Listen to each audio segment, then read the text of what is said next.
Salut à tous, ici Benjamin Blanchard. Bienvenue sur ma chaîne où l'on explore ensemble le monde passionnant des technologies modernes. Si vous êtes intéressé par les dernières innovations et que vous voulez rester à jour sur ce qui change notre quotidien, pensez à vous abonner. Aujourd'hui, on va plonger dans un sujet incontournable des nouvelles tech. Prêts à découvrir? C'est parti. Bonjour à tous.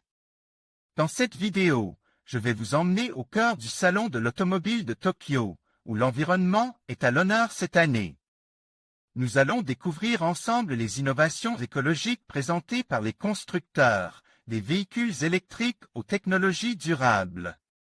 Je partagerai mes impressions sur les tendances qui émergent et sur la manière dont l'industrie automobile s'engage pour un avenir plus vert. Restez avec moi pour explorer ces avancées passionnantes et leur impact sur notre planète. Le 40e Tokyo Motor Show n'avait aucun thème impose, mais les constructeurs ont semble se donner le mot pour manifester un certain souci de l'environnement. Au salon Tokyo Motor Show 2007, qui s'est ouvert au public ce 27 octobre pour se clôturer le 11 novembre, les vedettes étaient décorées en vert. La plupart des constructeurs en effet présentent des concept cars dont l'originalité ne tenait ni à la puissance ni à la vitesse. Vitesse mais à l'économie des énergie ou à la pollution réduite.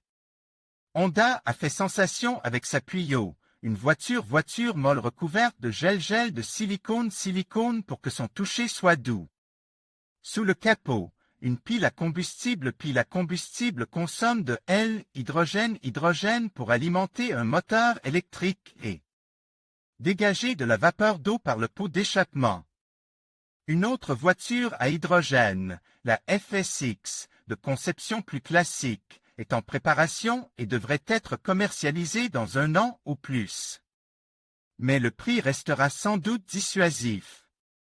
Toyota, dont la Prius à moteur hybride fait un tabac, continue sur sa lancée et présente le concept car 1X, avec carrosserie en plastique et fibre de carbone dont le poids n'est que de 420 kg.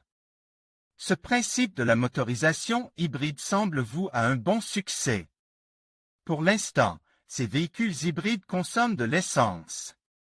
Ils prélèvent un peu d'énergie pour la stocker dans la batterie sous forme d'électricité et peuvent même en récupérer au freinage. L'idée en vogue est de faire mieux et de les doter de batteries que l'on peut aussi recharger par une source électrique extérieure, comme celle d'une voiture purement électrique. Baptisé Plug-in Hybrid Electric Vehicle, PHEV, soit hybride plug-in en français, ces voitures ont en quelque sorte 2 réservoirs. L'un contenant du carburant et l'autre de l'électricité. Une société canadienne, Emotion, proposera en 2008 un système comprenant une batterie supplémentaire, transformant une voiture à moteur hybride en PHEV. 2 modules sont déjà au catalogue, pour la Prius et pour la Ford Escape.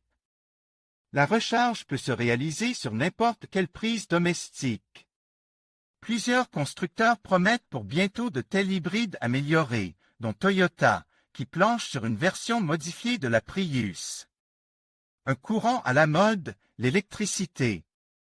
Les batteries elles-mêmes doivent être améliorées. Les classiques modèles au plomb-plomb, regorgeant de qualité mais vraiment très lourds, sont manifestement en train de céder du terrain. Face au NIM, nickel, hydrure métallique et à d'autres technologies.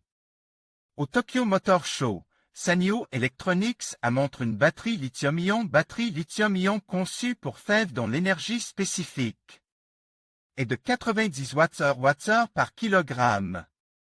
Cette unité indique la quantité d'énergie stockée par unité de poids. Petit rappel de physique, le wattheure, WH, est une unité d'énergie et le watt une unité de puissance.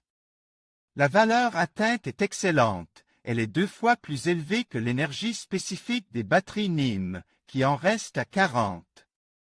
À 45 Wh/kg, de quoi doubler l'autonomie d'un véhicule électrique. Mais tout n'était pas vert au Tokyo Motor Show.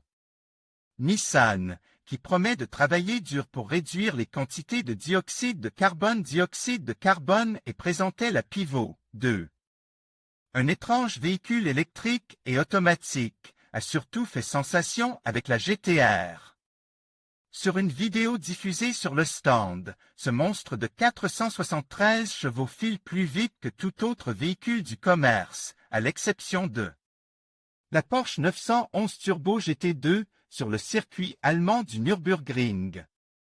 Quant à General Motors, il n'a pas renoncé au Hummer, dont les ventes sont en chute libre.